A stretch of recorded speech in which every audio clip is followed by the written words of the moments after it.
आज मैं तुम्हें किसी राजा की कहानी नहीं सुना रहा,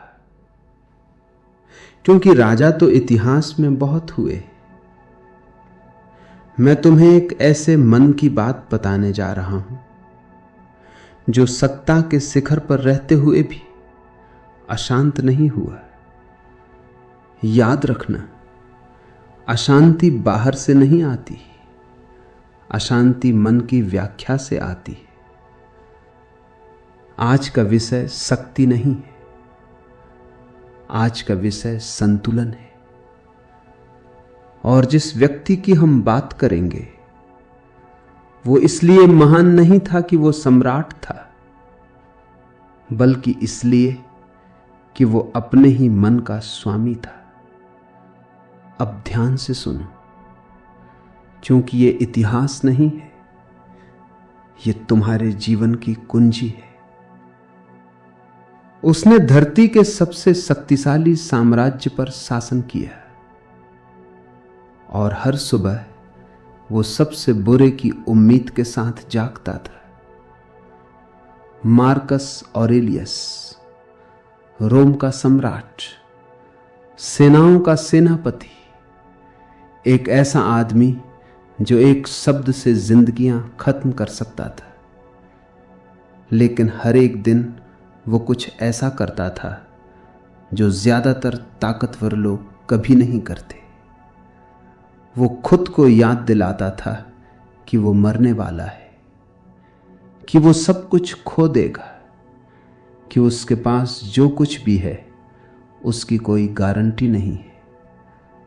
और यही वो बात थी जिसने उसे उस समय भी संतुलित रखा जब उसके चारों ओर हर कोई अपना दिमाग खो रहा था। तो सवाल यह है, वो हर दिन ऐसा क्या करता था जिसने उसे अलग बनाया? वे कौन सी आदतें थीं जिन्होंने उसे स्थिर रखा जब पूरी दुनिया बिखर रही थी? चलो लगभग 2000 साल पीछे चलते हैं। रोम विशाल है, अजेय है और मार्कस सबके ऊपर है, लेकिन सम्राट होना वैसा नहीं था जैसा लोग सोचते। ये ऐसो आराम और पार्टियों की जिंदगी नहीं थी। ये लगातार दबाव था, लगातार फैसले थे, लगातार खतरे थे। एक साथ कई मोर्चों पर युद्ध, हजारों को मारने वाली महामारियां, विश्वासघात, हत्याएं, राजनीतिक अराजकता, प्राकृतिक आपदाएं, और हर कोई उससे उम्मीद करता था कि उसके पास हर सवाल का जवाब हो। वो कभी टूटे नहीं और हर हाल में मजबूत बना रहे। उस जगह पर ज्यादातर लोग टूट जाते, सिर्फ तनाव ही उन्हें नष्ट कर देता। लेकिन मार्कस नहीं टूटा, वो शांत रहा, वो स्पष्ट रहा और उसने सही निर्णय लिए, यहां तक कि जब उसके चारों ओर सब कुछ अराजक था। कैसे? क्योंकि उसके पास एक प्रणाली थी, दैनिक आदतों का एक समूह जो उसे जमीन से जोड़े रखता था। और ये आदतें जटिल नहीं थी, वे सरल थी, लगभग जरूरत से ज्यादा सरल, लेकिन वे काम करती थी। पहली आदत, वो हर सुबह आने वाले दिन का मानसिक अभ्यास करता था। ये योजना नहीं बनाता था कि वो क्या चाहता है कि हो, बल्कि इस बात की योजना बनाता था कि क्या गलत हो सकता है। वो खुद से कहता था, आज तुम्हें झूठे लोग मिलेंगे, विश्वासघाती, स्वार्थी और क्रूर लोग जो तुम्हें निराश करेंगे। चीजें वैसी नहीं होंगी जैसी तुम चाहते हो। वो ऐसा क्यों करता था? दिन की शुरुआत समस्याओं की उम्मीद के साथ क्यों? क्योंकि जब तुम गलत होने की उम्मीद करते हो तो जब ऐसा होता है तो तुम चौंकते नहीं, तुम तैयार रहते हो, तुम शांत रहते हो, तुम हैरान या परेशान होकर ऊर्जा बर्बाद नहीं करते, तुम बस उससे निपटते हो।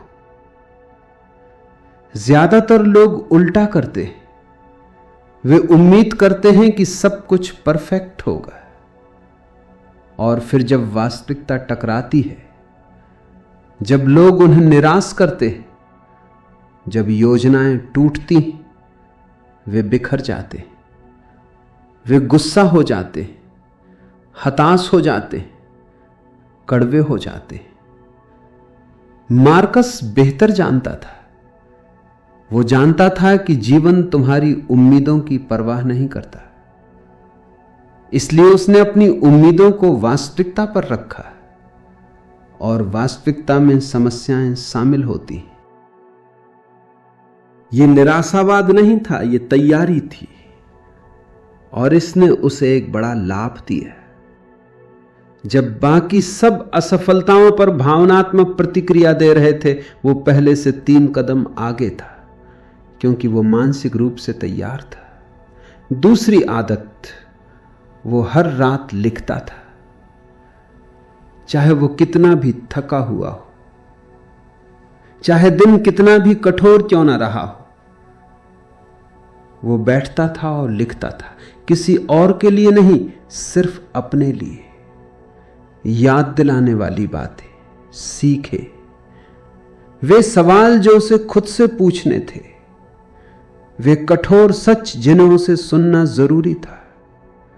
यही बाद में उसकी मेडिटेशन बनी, वो किताब जिसे आज हर कोई पढ़ता है, लेकिन उसने कभी नहीं चाहा कि कोई और उसे पढ़े।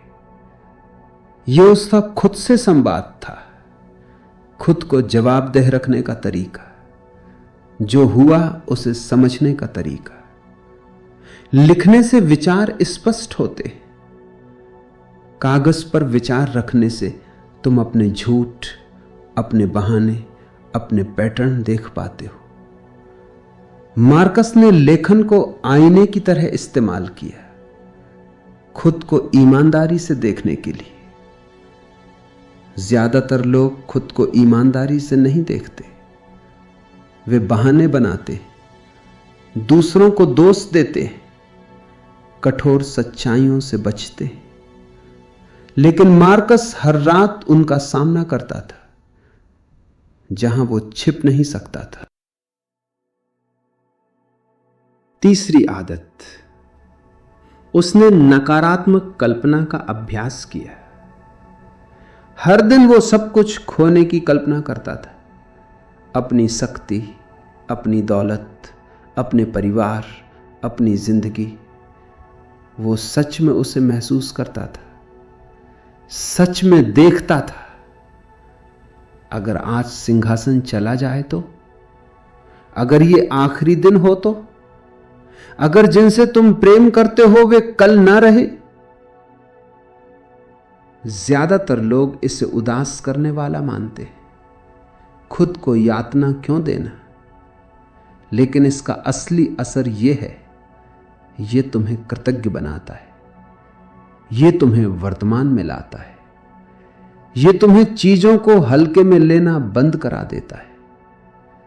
जब तुम जानते हो कि सब कुछ अस्थायी है, तो तुम जो अभी है उसे सराहते हो। तुम छोटी छोटी बातों पर ऊर्जा बर्बाद करना बंद कर देते हो। चौथी आदत, वो अपने निर्णयों पर सवाल करता था। कोई प्रतिक्रिया देने से पहले वो पूछता था, क्या यह सच में बुरा है या सिर्फ मुझे बुरा लग रहा है। ज्यादातर तनाव असल में नुकसान नहीं होता, वो सिर्फ असुविधा होती है। पांचवी आदत, वो केवल उसी पर ध्यान देता था जिसे वो नियंत्रित कर सकता था। मेहनत, रवैया, प्रतिक्रिया, चरित्र, बाकी सब वो छोड़ देता था। छठी आदत, कृतज्ञता नकली नहीं, सच्ची। जीवित होने के लिए, सांस लेने के लिए, सोच पाने के लिए, युद्धों के बीच भी, अराजकता में भी। और अब ये तुम्हारे लिए है। तुम सम्राट नहीं हो, लेकिन तुम्हारी अपनी अराजकता है। और वही आदतें जो मार्कुस को स्थिर रखती थी तुम्हें भी रख सकती है। यह परफेक्ट होने की बात नहीं है, यह तैयार होने की बात है। मार्कुस ने यह 2000 साल पहले किया था और यह आज भी काम करता है, क्योंकि शांति बाहर नहीं मिलती। शांति आती है उस मन से जो प्रशिक्षित है।